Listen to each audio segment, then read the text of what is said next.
A raíz del vídeo en el que explicaba por qué América no fue una colonia de España económicamente hablando, son muchos los que han contraatacado argumentando que España nunca desarrolló disciplinas como el arte, la cultura o la ciencia en América, y a mí me encanta responder, así que ¡vamos allá!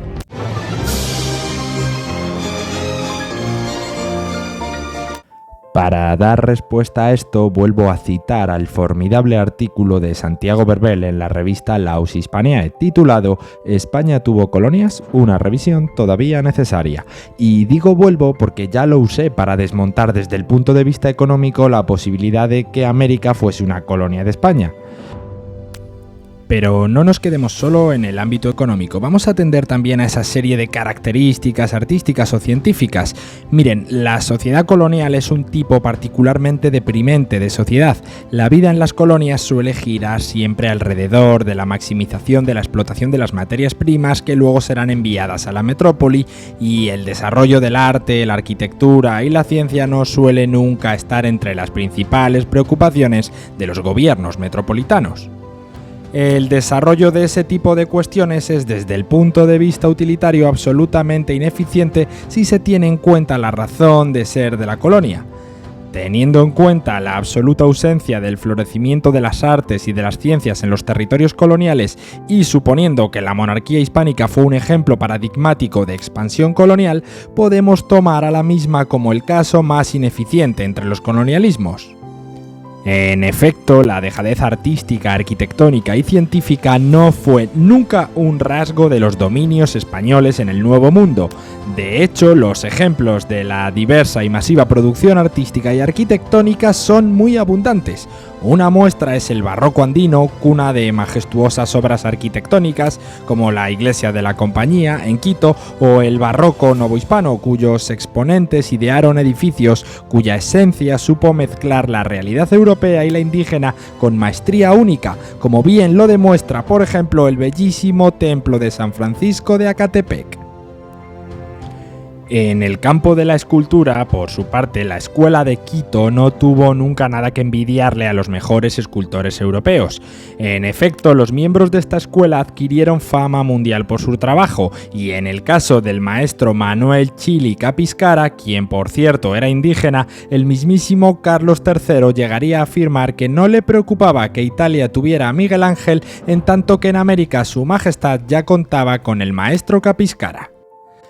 La obra de los grandes artistas, arquitectos y escultores americanos, en su mayoría indígenas, mulatos o mestizos, fue normalmente promovida y financiada por el mecenazgo de las autoridades. Con todo esto en mente, cabe preguntarnos ¿cuántos grandes arquitectos y artistas tuvieron las 13 colonias inglesas? Imaginamos que pocos, porque como bien menciona el historiador británico Felipe Fernández Armesto, mientras las ciudades hispanoamericanas estaban hechas de piedra y mármol, las de las colonias inglesas estaban hechas de madera.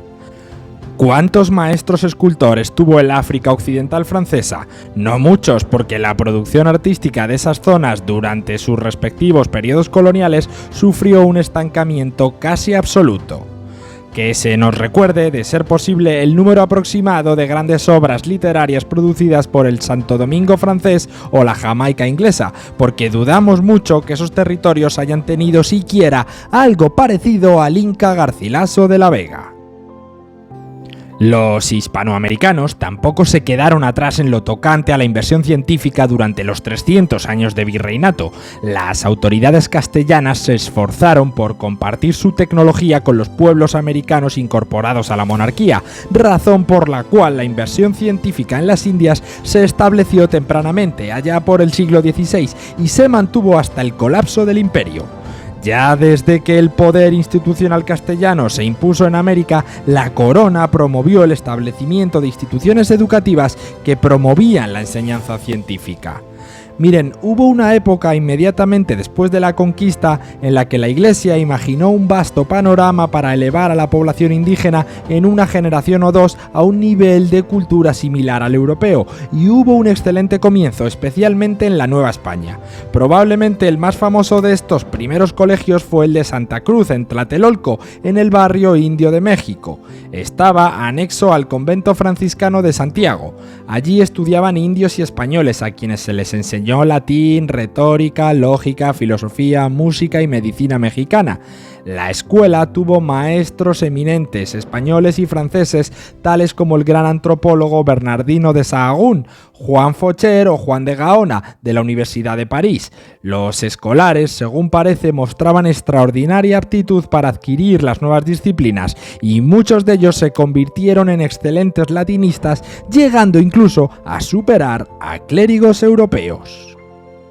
La evolución de las ciencias en América dio frutos. Marcelo Gullo explica que en el año 1552 dos científicos indígenas, exalumnos y profesores del colegio Martín de la Cruz y Juan Badiano, dieron a conocer un tratado de botánica y farmacología que describía las propiedades curativas de las plantas americanas empleadas por los mexicas. Llevaba por título Libro sobre las hierbas medicinales de los pueblos indígenas, pero fue más conocido como Códice de la Cruz Badiano. Otras áreas de la ciencia también fueron apoyadas por los gobiernos virreinales. La astronomía, por ejemplo, fue ampliamente apoyada por la administración borbónica de finales del siglo XVIII y comienzos del siglo XIX.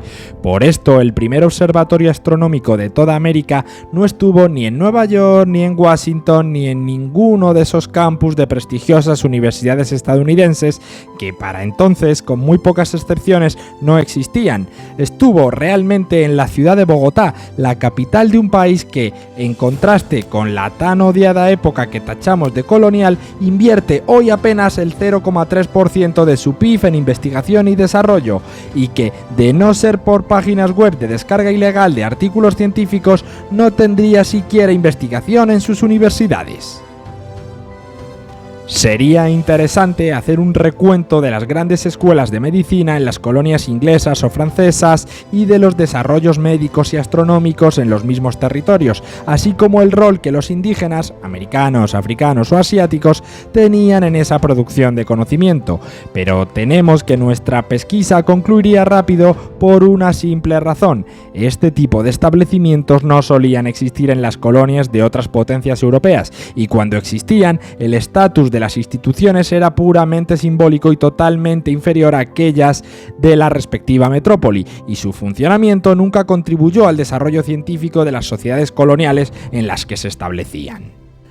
Los franceses, por ejemplo, fundaron allá por 1906 la Universidad de Hanoi, en la Indochina francesa, pero esa institución nunca tuvo un papel de relevancia ni el avance de la instrucción universitaria, ni mucho menos en el avance científico de las colonias, sino que fue utilizada como una mera pantalla para tratar de lavarle la cara a un colonialismo salvaje que siguió y sigue hasta hoy, por lo visto en Níger, siendo lo mismo de siempre.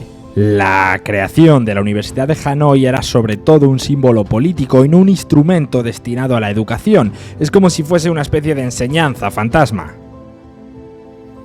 En el caso de las colonias francesas en África, por su parte, la introducción de lo que las autoridades coloniales llamaban con descaro educación superior no fue nunca similar a aquella de la metrópoli.